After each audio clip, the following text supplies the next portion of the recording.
রাত জেগে পড়লাম, কিন্তু সকালে উঠে দেখি সব ভুলে গেছি। তুমিও কি এরকম সিচুয়েশনে পড়েছ? অনেক পড়ি, কিন্তু কিছুই মনে থাকে না। এই কথাগুলো যদি তোমার হয়, তাহলে আজকের ভিডিওটা তোমার জন্য। কারণ আজকে আমি বলবো এমন 5টা প্রমাণিত স্টাডি টেকনিক যেগুলো টপাররা ফলো করে। আমি নিজে একজন ছাত্র, প্রতিদিন ঘন্টার পর ঘন্টা পড়াশোনা করতাম, কিন্তু সমস্যা একটাই, যেটা পড়ি কিছুই ঠিকমতো মনে থাকে না। মাথায় ঢুকতো ঠিকই, কিন্তু পরীক্ষা বা কাজে লাগানোর সময় সব গুলিয়ে যেত। আমার অনেক বন্ধুকে দেখতাম, তারা অল্প পড়ে কিন্তু পরীক্ষায় অনেক ভালো রেজাল্ট করে, অথচ আমি এত কষ্ট করেও পেছনে পড়ে যাচ্ছি। তখন আমার মাথায় একটাই প্রশ্ন ঘুরতো, আমি এত পড়ি তবুও কিছু মনে থাকে না কেন? তোমারও কি কখনো এমন মনে হয়েছে? অনেকদিন নিজের উপর সন্দেহ করতাম, ভেবেছিলাম হয়তো আমার মাথা খারাপ, হয়তো আমি বোকা। কিন্তু একসময় বুঝতে পারলাম সমস্যা আমার মেধায় না, সমস্যা ছিল আমার পড়ার পদ্ধতিতে। তারপর আমি কিছু সহজ সিম্পল টিপস ফলো করা শুরু করলাম। না, এটা কোনো জটিল টিপস নয়, একদম সহজ কৌশল। আজ আমি তোমাদের সঙ্গে সেই টিপসগুলো শেয়ার করব, যেগুলো আমাকে পরিবর্তন করতে সাহায্য করেছে, আর নিশ্চয়ই তোমাকেও সাহায্য করবে। কিন্তু আসল সমস্যাগুলো কোথায়? কেন আমরা পড়া মনে রাখতে পারি না? চলো আগে কারণগুলো দেখি। নাম্বার 1, না বুঝে মুখস্থ করা। তুমি একটা চ্যাপ্টার পড়লে, কিন্তু সেটা নিজের ভাষায় বুঝতে পারলে না, তখন সেটা আর মাথায় থাকে না, ফলে তুমি ভুলে যাও। নাম্বার 2, বিরতি ছাড়া পড়া। তোমার ব্রেন একটা ব্যাটারির মতো, একটানা পড়লে সেটা ক্লান্ত হয়ে যায়, ফলে তোমার কিছুই মনে থাকে না। নাম্বার 3, সোশ্যাল মিডিয়ার ফাঁদ। তুমি যখন পড়তে বসো, হঠাৎ ফোনের একটা নোটিফিকেশান তোমাকে নিয়ে যায় অন্য কোথাও, ফলে তোমার মনোযোগ নষ্ট হয়। এতে করে তোমার কোনো পড়া মনে থাকে না। একটা কথা চিন্তা করো, একই ক্লাসের একই শিক্ষক, তার কাছে সবাই পড়ে, একই বই পড়ে, তবুও কেউ A+ পায়, কেউ B অথবা কেউ ফেল করে। কিন্তু তফাৎটা কোথায়? তফাৎটা তাদের পড়ার ধরনে। আজ বলবো এমন 5টা স্টাডি টেকনিক যেগুলো টপাররা ফলো করে। তুমিও যদি টপার হতে চাও, তাহলে ভিডিওটা শেষ পর্যন্ত দেখো। Number 1, active recall. নিজেকে প্রশ্ন করো। এই টেকনিকটা সবচেয়ে পাওয়ারফুল, কিন্তু বেশিরভাগ ছাত্র এটা ব্যবহার করে না।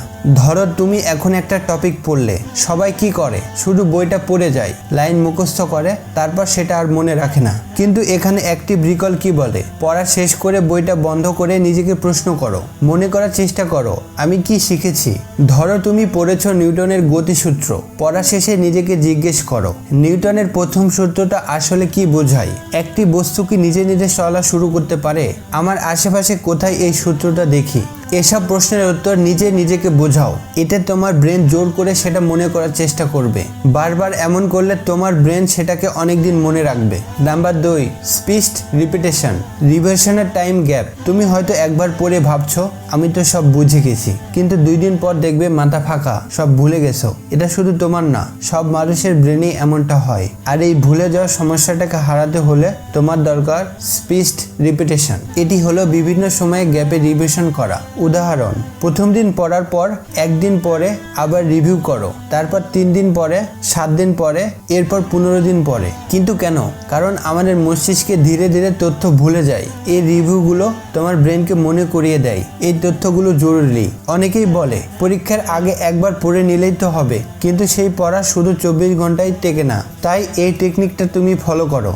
Number 3, pomodoro technique. আমাদের মস্তিষ্ক একটা ব্যাটারির মতো, যখন একটানা অনেকক্ষণ ধরে পড়াশোনা করো, তখন ব্রেনের ব্যাটারি ধীরে ধীরে খালি হয়ে যায়, ফলে তুমি ক্লান্ত, মনোযোগ হারাতে বসো। পোমোডোরো টেকনিক আসলে সেই ব্যাটারি চার্জ করার সঠিক ফর্মুলা।